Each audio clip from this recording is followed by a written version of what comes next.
Eux, ils marchent par la foi et non par la vue.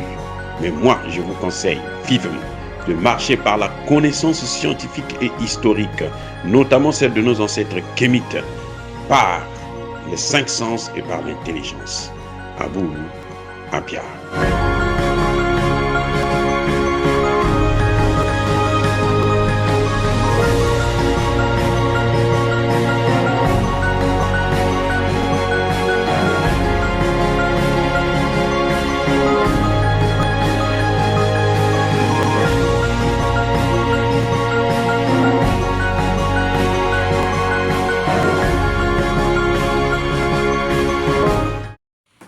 Otep à tous, bienvenue sur la chaîne des panafricanistes par essence, par conviction et par excellence. Celle des citoyens kémites par nécessité et obligation de combat. Nous sommes une chaîne qui n'est guidée que par nos ancêtres et rien que par les ancêtres qui appartiennent à l'égrégore du monde noir. Par conséquent, nous ne croyons en aucun Dieu venu de l'étranger. Toutefois, cette vidéo n'est aucunement destinée à inciter à la haine ou à la violence. Car nous menons un combat qui est d'abord et avant tout spirituel, ensuite il est politique, géopolitique et géostratégique. Contre l'impérialisme, le colonialisme, le néocolonialisme et l'endocolonat, sur la base du principe fondamental que nous avons hérité de nos ancêtres kémites, qui est celui de la Mahat, c'est-à-dire solidarité, vérité et justice. Vous êtes donc en droit de connaître la vérité, et nous avons l'obligation de vous dire la vérité et rien que la vérité, afin que justice soit rendue au continent africain. Et ça, c'est notre modeste contribution dans cette noble lutte en faveur de la souveraineté, la dignité, la solidarité et l'unité africaine. Ça, c'est ce qu'on appelle le panafricanisme. Bien-aimés frères et sœurs, le 21 juillet dernier, il y a eu une attaque. Les terroristes ont attaqué le camp de Kati au Mali. Ce n'est pas une attaque simple. Cette attaque, en réalité, c'est un coup d'État manqué. Par la grâce de Dieu, manqué. Mais c'était un coup d'État. Pourquoi je dis ça?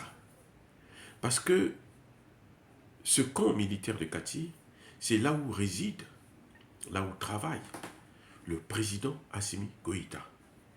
C'est là où travaille le fameux ministre de la Défense du gouvernement de transition. Donc le gouvernement de Assimi Goïta se trouve à Kati. Voyez-vous? Donc quand des terroristes utilisent des gros moyens comme deux voitures lourdement piégées, avec des explosifs incroyables,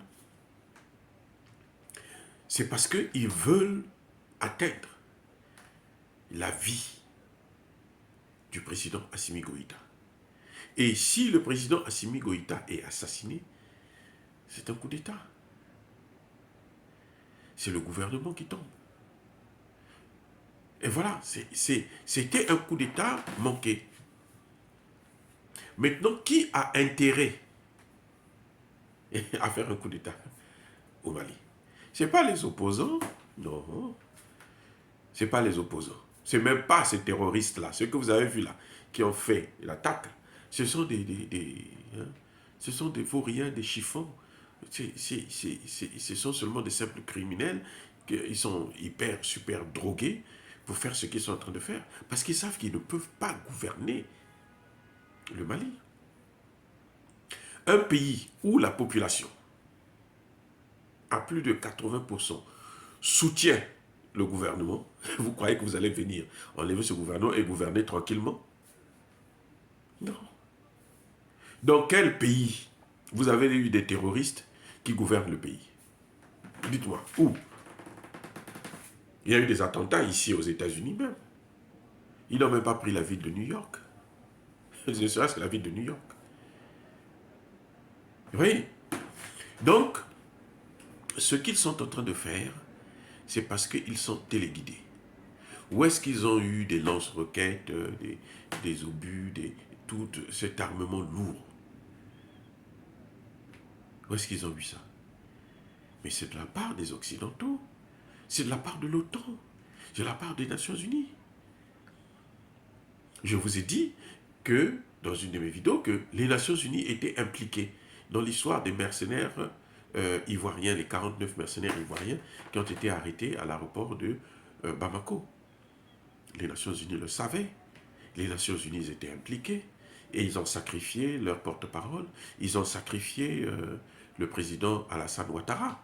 Comme il n'est pas aussi très intelligent, ben, il est tombé dans le piège. Il n'a jamais su que lorsque vous menez ce genre d'action, si vous réussissez, c'est bien, on vous soutient. Si vous ne réussissez pas, on vous expose. Et c'est ça qu'il ne comprenait pas. Bref, les Nations Unies étaient impliquées dans cette affaire.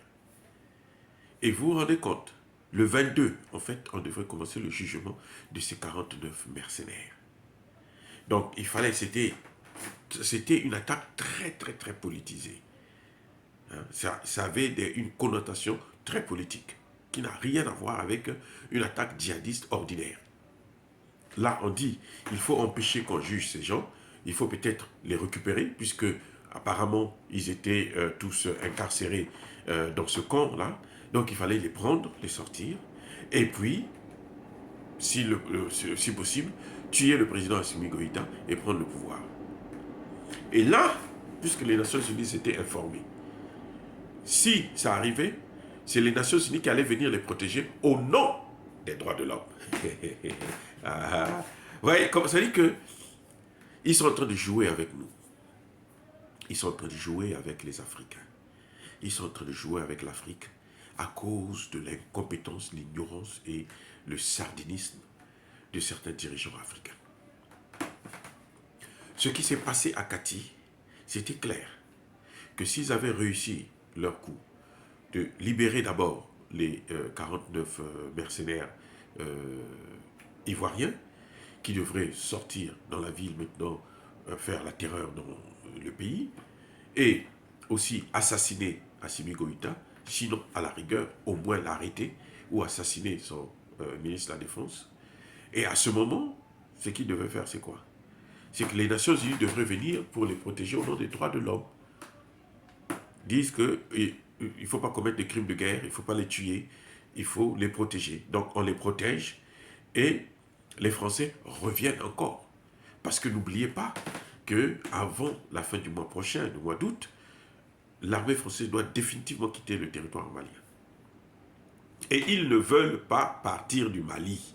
Et tout ce que vous voyez là, le Niger là, ils y vont à contre-cœur, c'est par défaut. Parce que pour eux, c'est le Mali qu'il faut avoir. Puisque vous ne pouvez pas avoir l'Afrique de l'Ouest sans le Mali. Aujourd'hui là, c'est ça le problème. Ils ont la Côte d'Ivoire, ils ont le Sénégal, ils ont le Burkina Faso, ils ont beaucoup de pays de la sous-région. Mais tant qu'ils n'ont pas le Mali là, ils n'auront pas de stabilité, ils n'auront pas de paix. Le Mali est la porte d'entrée dans le Sahel et en Afrique de l'Ouest. Je répète, le Mali est la clé pour occuper le Sahel et l'Afrique de l'Ouest. Donc, ces gens-là, ce 21 juillet dernier, c'était un coup d'État organisé avec l'appui des Nations Unies et de la France. Parce que vous savez très bien que la mission des Nations Unies, c'est la France qui l'a initiée. C'est la France qui a voulu que la mission des Nations Unies puisse être là. C'est la France qui a le stylo. C'est-à-dire que c'est la France qui rédige la résolution de renouvellement de la mission des Nations Unies au Mali. C'est la France, c'est l'ambassadeur de France à New York qui rédige ça, qui prépare le dossier. C'est lui qui choisit ce qu'il faut faire. Et les autres membres de l'OTAN suivent. Maintenant, entre-temps, le sous-secrétaire général chargé des missions de maintien de la paix, ça a toujours été un Français.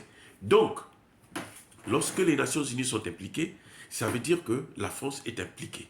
Ce n'est pas par hasard que le porte-parole va défier le gouvernement malien. Il va dire que le gouvernement malien était informé, alors qu'il sait très bien, consciemment, que le gouvernement malien n'a jamais été informé de la présence, de l'entrée en territoire des 49 mercenaires ivoiriens. Mais il l'affirme. Et quand le gouvernement malien lui dit, bon, apporte-nous des preuves, au cas contraire, va reconnaître ton tort sur ton site. Il a refusé. Il refuse parce qu'il a la couverture de la France. Parce qu'il parle au nom de la France et au nom des Nations Unies que la France a initié, que la France a mis en place.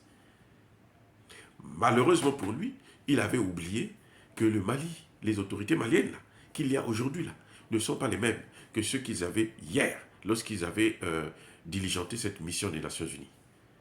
Parce que je crois que si Assimi Goïta était celui-là qui avait assuré la transition lorsqu'ils avaient fait venir cette mission, elle n'aurait pas eu lieu. Et je conseille d'ores et déjà tous les dirigeants africains d'éviter toute mission des Nations Unies dans nos pays-là. Évitez ça par tous les voies et moyens.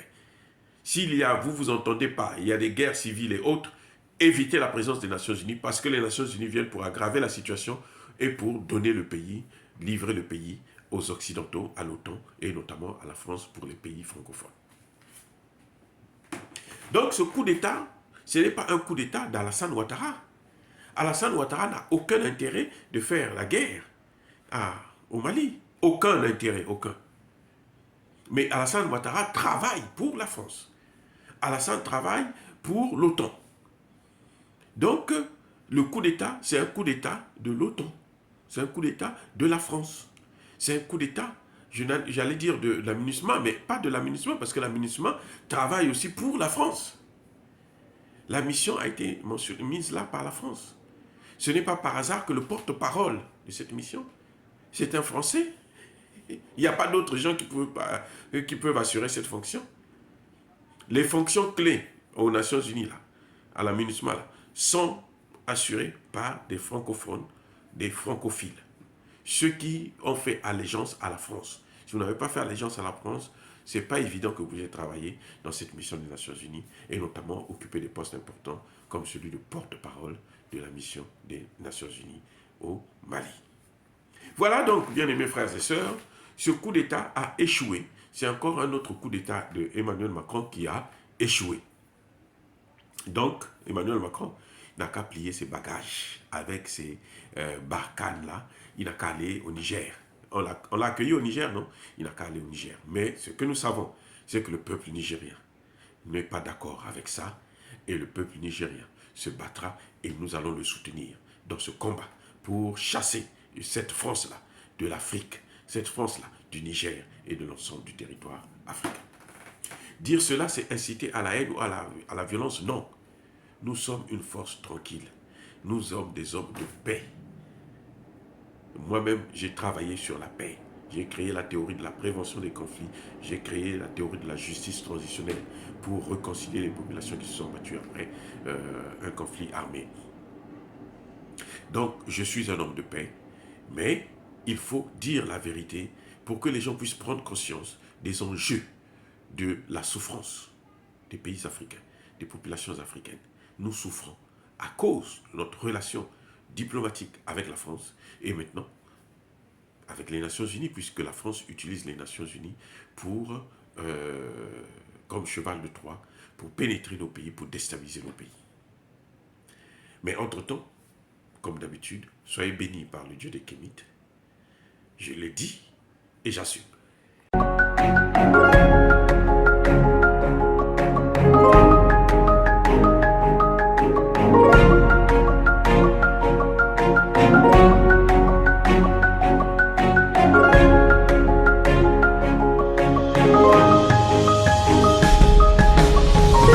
Bien-aimés frères et sœurs, vous connaîtrez la vérité et la vérité vous affranchira. Ça, c'est pas moi qui le dis, c'est la Bible qui le dit.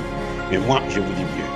Vous connaîtrez la vérité historique, notamment celle de vos ancêtres kémites, et vous aurez une vision globale de ce que c'est que la vraie souveraineté politique. J'ajoute, vous reviendrez à la spiritualité africaine ancestrale et vous comprendrez les enjeux de l'indépendance économique. Et pour terminer, vous accepterez votre identité culturelle kémite et vous obtiendrez deux choses. La première, c'est la paix. La seconde, c'est le développement, à une condition. L'unité de toute l'Afrique noire, l'unité de tous les Noirs du monde entier.